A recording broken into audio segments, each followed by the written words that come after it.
Hey everybody, welcome to Grimsforge Gaming. Today we're going to be jumping into my Warden, and recently I just released a video for my Ghost of Sparta Kratos, and that is a DK, and that is absolutely my strongest go-to for fighting outnumbered. I really love that playstyle, that build, the thematic, and everything.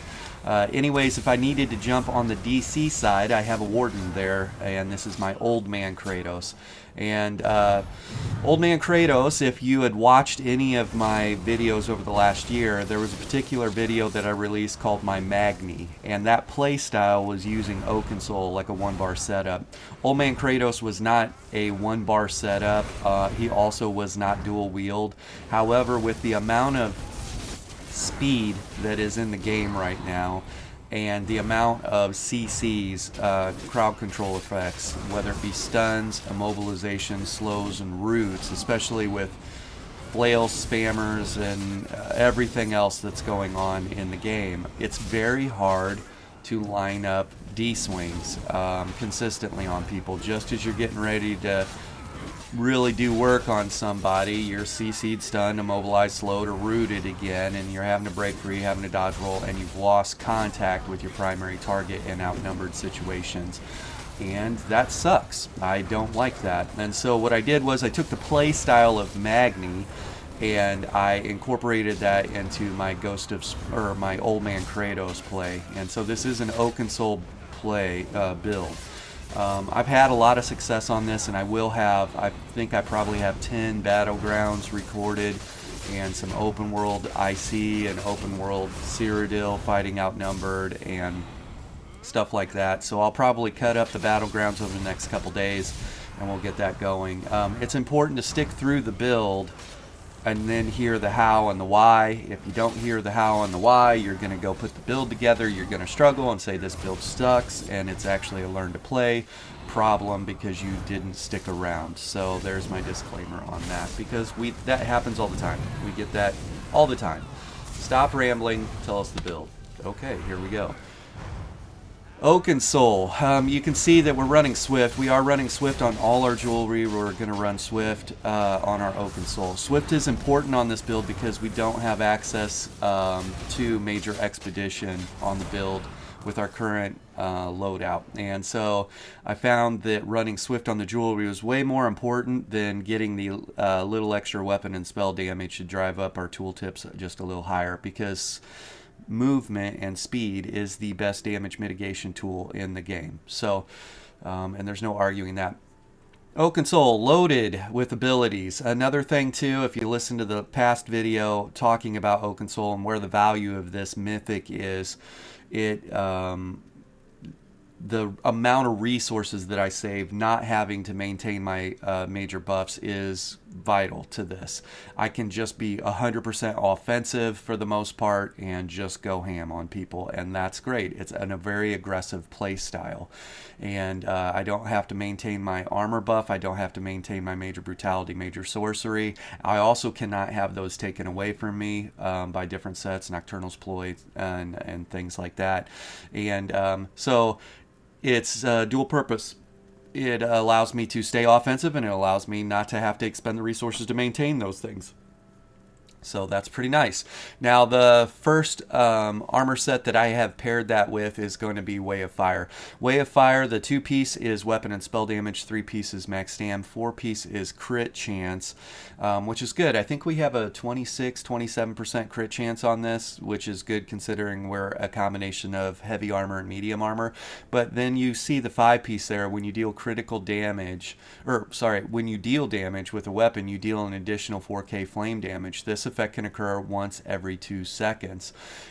This is important to know because that's basically a 4K tooltip coming in almost every other time that I channel my primary spammable, and so that's a lot of extra pressure. If you've been attacked by somebody and dueled people, Way of Fire is a dueling go-to, right, for a lot of different types of builds, just because of the amount of pressure that it brings and the extra burst. So, but you can see really crazy numbers in an extended fight in the 13 to 20k or above if if you're doing a good job healing and sustaining in that fight. And so Way of Fire is just an immense amount of like burst, kind of, but pressure. It's light burst but pressure. We'll just call it pressure. Yeah. And the next set that we paired it with is going to be our Essence Thief. Essence Thief is a great form of sustain on this, so when I use a potion here and you see where my recoveries are at, a lot of people might be like, that's not nearly enough. Actually, I found a sweet spot on this build because Essence Thief obviously doesn't bump up your recoveries per se. It's just straight health and stamina coming in when you run over the sigil, and it's also an extra 10% damage boost. And so the damage on this is very respectable. It stacks up very well, and I'd say the only place that this build is lacking is going to be in pen against the pen is low, but the pen feels low against really tanky targets, or if I'm fighting outnumbered against a healer and a tanky person, that's going to be a tough fight, especially if they're covering for each other. I have a lot of burst, a lot of sustained damage on them. I'm just going to have to chew on them to get them out. Whereas Kratos, Ghost of Sparta Kratos DK, hit corrosive, 100k pen, all the weapon damage, spell damage, just immense burst. Okay, they play different. You chew on people, and it's not that you're without burst on this, but they just feel different. And when you see tooltip on the Deep Fisher on this too, it's almost a 30k tooltip total Deep Fisher. That's that's nothing to, you know, disregard. 30k tooltip on something is pretty good. So Essence Thief, little green sigil drops on the ground. You're going to move over the sigil and pick it up, and then after you are glowing green, you are going to have a 10% damage boost during that time frame. Okay, so that's important to know. Another thing too is our damage here is at 5,800 weapon damage. I easily could break probably 7k on this, and if you have outside sources of weapon and spell damage, the powerful assault, the just the different armor sources, I can't think right now, but if you have those extra weapon and spell power gear, you have those extra weapon and spell damage coming in, and you have continuous coming in, you're 7k 8k weapon damage on this, and so it feels pretty good. I'm not gonna lie, this is my go-to when I'm on DC side. I didn't want to recreate Ghost of Sparta Kratos, my DK over here. I only have so many character slots, and I like to play all different play styles. So as far as Warden go, for sure this is my go-to on how to play a Warden right now. And so let's see, something else here. We have, I'm going to go over the armor slots here real quick. Our traits are a hodgepodge of things. I could say that I would definitely probably run Reinforced, I would run Reinforced and on a couple of the pieces, and we would run Impen. So it's a combination of Reinforced and Impen on everything. If I had my way, I think some of this stuff might be a little mixed up, but that's where I would be, just to drive my armor values up. Okay, and so you can see we're Reinforced on this with the prismatic enchant, and at some point we'll gold this out. This build has been tried and tested for sure for me. I fought a lot with it, and so and you can see we got max stam here. I think I just missed the prismatic enchant on that probably, and it's divines too. So you can see we're well fitted on that. I guess well fitted is fine considering that we'll cut the cost of our dodge roll, but and you know, thinking about it, Reinforced maybe not, maybe well fitted might be the play, since we don't have a cleanse to break snares and slows. So Way of Fire also, side note, bouncing around here a little bit, is a heavy armor set. So I ran my heavies on my my top pieces, Way of Fire, Way of Fire, Way of Fire. So those are all heavy armor pieces, and they're also your higher armor values, and your legs are your higher armor value too. But I just ran heavy on these, and then I ran my gloves, belt, legs, and boots in medium. Okay, so yeah. prismatic reinforced, prismatic impen, prismatic well fitted, and then you can see we're just the stamina weapon damage with swift, the magicka weapon damage or spell damage with swift, and we are the stamina weapon damage with swift, and we're running that one ring of the trainee with swift there just to get our max health up over the 30k threshold. Don't worry about the weapons on our back bar. I just did that to get them out of my inventory. Let's buff up here, look at the stats real quick.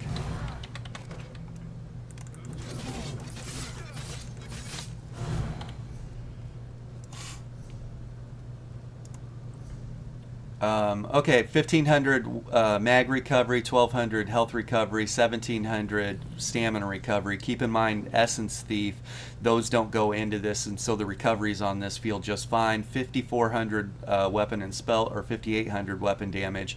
Only 700 pen, but our Deep Fissure actually does major and minor breach, and so that major or minor breach, occasionally we'll run into a beefy boy, and until our Deep Fissure hits them, we just don't feel like we're doing the damage that we do on a squishy. Makes sense, right? And then as soon as Deep Fissure hits them, we really start digging into them.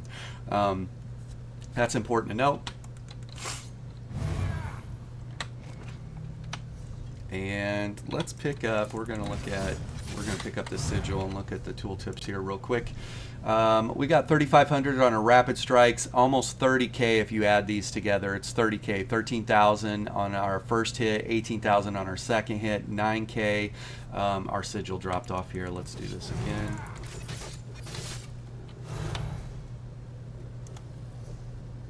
Yep, 9k on that, 25,000 on our Resolving Vigor, and 12k on our Arctic Blast. And then this gets up to 33k. Our sigil dropped off again. Let's grab it here just so you can see. There you go. Oh, 34k. Awesome. And keep in mind, that's without Powerful Assault, that's without Spell Power Cure, that's without our Continuous going. Okay, so you pick up those 3 extra outside buffs and whatever other outside buffs, and the tooltips get really high. We break 30k for sure on our Deep Fissure. And so it's not that we are without burst. We do have burst.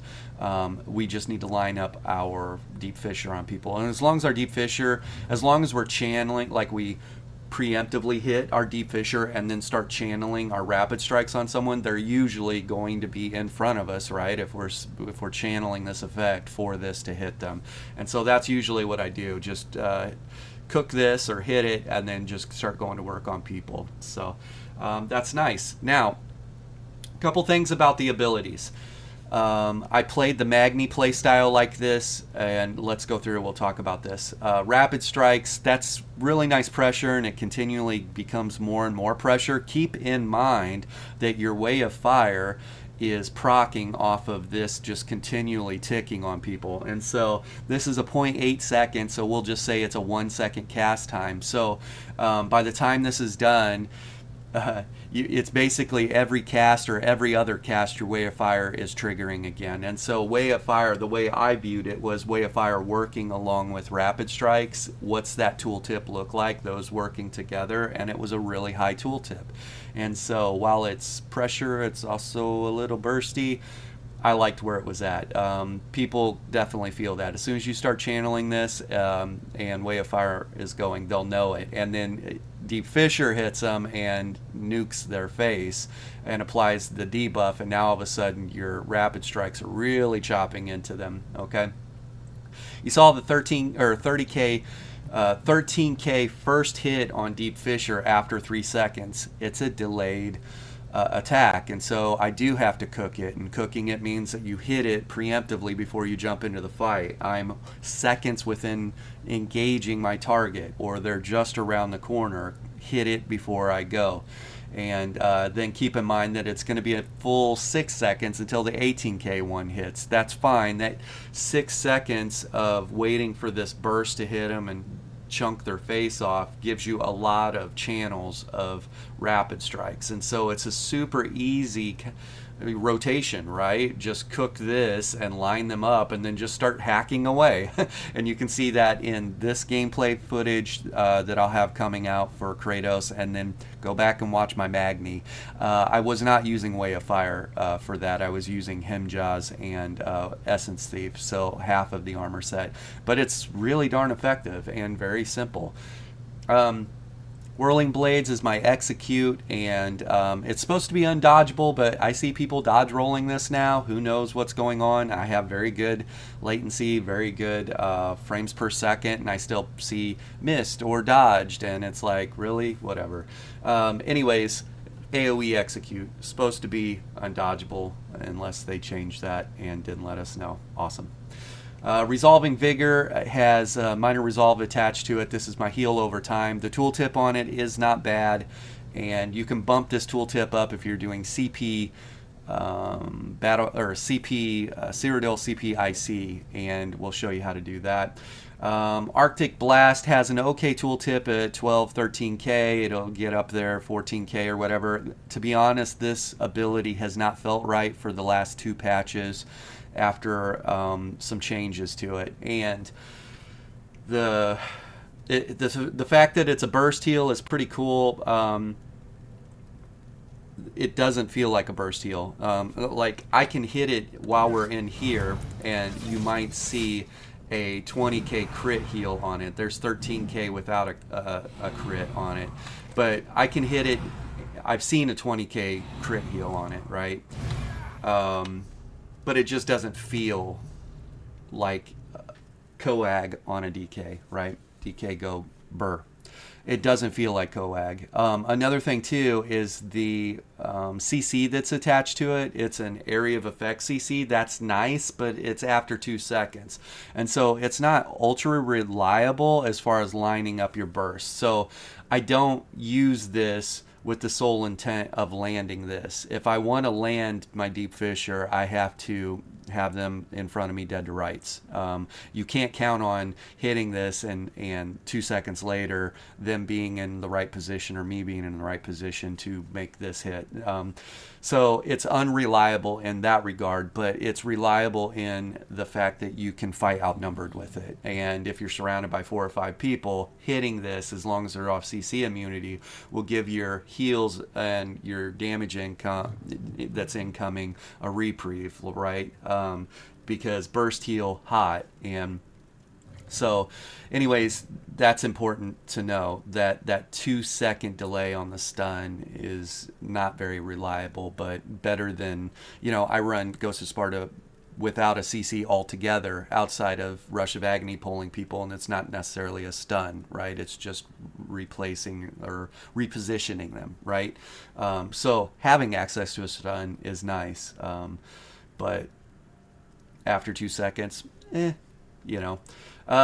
Thrive in Chaos was a must on this playstyle. You can run Dawnbreaker, which has a equivalent tooltip, or equivalent, not tooltip. This has a higher tooltip, but it has an equivalent ultimate cost at like 125 or whatever, so you'll get more Dawnbreakers. And you can run Dawnbreaker of Smiting and have a CC on demand, except for the times where your Dawnbreaker disappears into the void.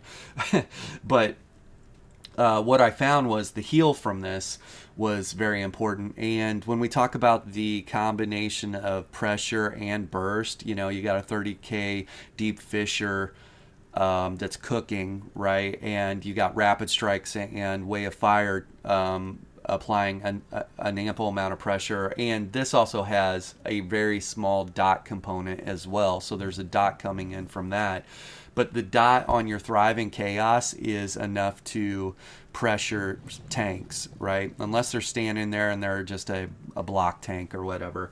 But in those moments where I run into a beefy boy or I'm fighting outnumbered, this ability is allowing me to face tank multiple people. And so in my battleground footage and in open world, occasionally I'll have people that'll say, hey, you're hacking, or stuff like that. And it's actually that I have both these.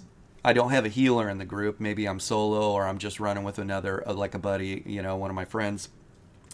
And he or she are running a DPS setup too. I have a hot coming in from this, and I have a burst heal that I'll sit on with this. There's no hot component from this, but I have a hot coming in for my Thrive in Chaos because I hit multiple people with it, and because it's healing me for 55% of the damage done, and it has a 33k tooltip up to 38k tooltip with all the outside buffs. That 55% of the damage ends up being a really nice hot coming in, and so they're not able to. They have to burst through that, line up their burst, and which means if they line up their burst, I'm out of position usually, or out of resources. So which are 2 out of the 3 things that get you killed: out of position, out of resources, or immensely outnumbered. So these were needed for this playstyle to work in fighting outnumbered. If you want to do you and drop Dawnbreaker Smiting on there, that's fine. You'll have a little bit more upfront burst, but you will be getting killed because you don't have the amount of heals coming in. Now, if you're running with a pocket healer, run Dawnbreaker Smiting. Then that's fine. But I love this playstyle. Also, if you're doing a little bit of Imperial City Telvar farming, the different hots that come in, hot, burst, hot, and hot, you have a lot. Your tooltip, this is a PvP build, right? And I can probably, who knows what we can spike here. Let's find out. Looking in the top left-hand corner, this is a PvP build, and we're at 27k. We were up to 27k DPS. Nothing to write home about in the PvE world, but the pressure is there for sure. Okay, so yeah, 24k to 27k burst potential when you jump on somebody and you hit Thrive in Chaos. So that's pretty good. If you take your current PvP build and you go and you start looking at, well, what's my PvP build do parse-wise? Not that that really translates over to PvP, but it does. What's it do against a dummy, though? I want to know what my burst is, right? So you just jump on a dummy, burst for 20 seconds. You can see that's what our parse there in the bottom left was, 24k over 20 seconds. This feels really good. That's actually higher than my Ghost of Sparta DK Kratos. He'll spike up really high, but at the tail end of that 10, it goes back down to the light attack whips and stuff, and so he'll fall under that. So he has a higher tooltip. So important to know. And it's probably, honestly, thinking about it, it's because Thrive in Chaos is bringing dot pressure. And it's not that it's not that my ult on my DK. Why can't I think of it? Anyways, it's not that my ult's not bringing dot pressure. You do have like a poison pressure coming out, but it's not much of anything. The real value to the DK ult is the corrosive, the real value of corrosive is the 100k pen and the limiting all incoming damage to 3% of your max health, but it's not like bringing damage to the table, and that build's damage is actually in the Rush of Agony burst, the chains burst, and the whip burst, and then the spin to win. And so anyways, here's that. Let's jump into let's look at our stat. We looked at our stats here. We're gonna show you our food type. Here's all the buffs from all the stuff. And there's Smoke Bear Haunch, max health, and then recoveries. That's needed if you try and run Sugar Skulls for max stats. You won't have the recoveries to fight outnumbered or in no CP battlegrounds. And so Smoke Bear Haunch was the play. And that's the expensive food. Also, we are a Nord and we're running Warrior, and we're trying to drive up our weapon damage even higher. That's how we hit the 5800, and then it breaks to 7k, 8k with all the outside crazy buffs, stuff like that. Nord is important on this also because of my play style, and we get max stat. We have built-in ult gen right here. When you take damage, you get 5 ult coming in. The ult gen's important to get us to the next Thrive in Chaos, so we have immense dot pressure and hots coming in. and I like that a lot. Also, keep in mind too, each enemy hit increases your damage done by 6% for the duration. So when you are fighting outnumbered and the conal effect of Thrive and Chaos hits multiple targets, the damage gets pretty wonky. So that's good.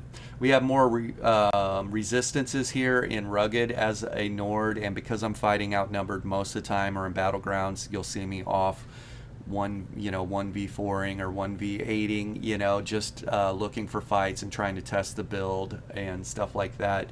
I need those extra resistances, and so I really like this play style, and I really liked it when I played my Magni a year ago, and I didn't like where D-Swing is at because of the cast time, lining that up against all the people with all the speed in the game, and I'm constantly being stunned, immobilized, or rooted, and it was just super annoying to try and line up burst on people while trying to play Oakensoul.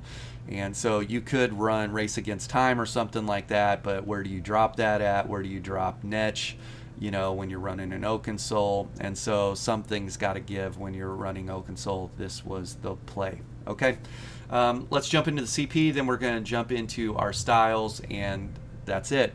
If you're running around Cyrodiil, you should be using War Mount, and you should be gifted Rider. And I always run Steed's Blessing when I'm out of combat. I have an extra 20% movement speed, and I always run Rationer for an extra 30 minutes because I use the expensive food. So do that. Yes. I'm running Master at Arms, increases my damage done with direct damage attacks. This is how my Shocks has such a high, or Deep Fissure, sorry, how my Deep Fissure has such a high tooltip, and this was important to run on this. We are also running Wrathful Strikes for an extra 205 weapon and spell damage. We're running Untamed Aggression for 150 weapon and spell damage. We're running Swift Renewal for my healing over time. So I was trying to bolster my Vigor tooltip so that way I didn't have to just continually hit my I could save my burst heal Arctic Blast for when I was trying to set up a stun. And so anyways, that was the play for me. If I were going to change anything up to bolster my heals, it would be dropping this 150 weapon and spell damage and going with Focused Mending for single target heal. Both my heals are single target heals, and maybe that's honestly the play. I might drop that off and go down here. We're going to do this right now, right in front of you. Watch this. We're going to bolster both heals, because both our heals are single target heals. Okay, you just witnessed Kratos leveling up. We're going to drag and drop that and save it. Look at that. Boom. Okay, Focused Mending is the play, not Swift Renewal. Let's buff both of our heals. Yes. And anyways, also make sure you jump in here. You've got an extra 100 weapon and spell damage on both sides here, and some extra pen. That's important because we're running virtually no pen unless we're hitting people with our Deep Fissure. And I'm running Boundless Vitality for an extra 1400 health, running an extra 1700 armor, running some recoveries there, and we're running Celerity for extra movement speed. Movement is the best damage mitigation tool in the game, so let's start stacking that through our Swift traits on our jewelry and our Celerity. And let's make sure we're in the right place at the right time and not getting our faces zerged off all the time. Okay, let's run to our style thing here. Style station, and you can see we're not wearing a helm because we're Kratos, and Kratos doesn't wear helms, boy. I wish I had a tattoo for this side. We've got the scar on the eye. There are no tattoos in ESO that match Kratos' head tattoo. Boo. Daggerfall pauldrons, that's this. We're running the Skin Changer bracers. That's pretty cool. The Skull Explorer pants, that definitely looks like Kratos, especially the God of War 4 Kratos when he's with his son Atreus and they're out in the snowy whatever. Silken Ring Kuros. This chest piece I like a lot. I'm a fan, and I use it on a lot of things. I figured it would show off Kratos' guns, it would show off his tattoos. We've got Abner Tharn's sash. I felt like this looked like the proper sash. Huntsman's sabatons, which match. You see they got the spikes on there, and they got the spikes, and that looks very Kratos. And we're running the Silken Ring daggers. And for my Ghost of Sparta DK, my young Kratos, I was using the same style for the Blades of Chaos. Technically, the Blades of Chaos, I believe, are axes, but their style looks very similar to the Silken Ring daggers, and so there's that. Anyways, I think that's everything. Ghost of Sparta, Kratos is my hands-down go-to, but if I can't be on EP and there's a whole bunch of people that aren't going to kill themselves and I need to jump on DC, this is my go-to build. I'll jump on my Way of Fire, Essence Thief, Stamina Warden. And so this is my Old Man Kratos, and this is Old Man Kratos 4.0, 5.0. I'll have to look it up. Bye!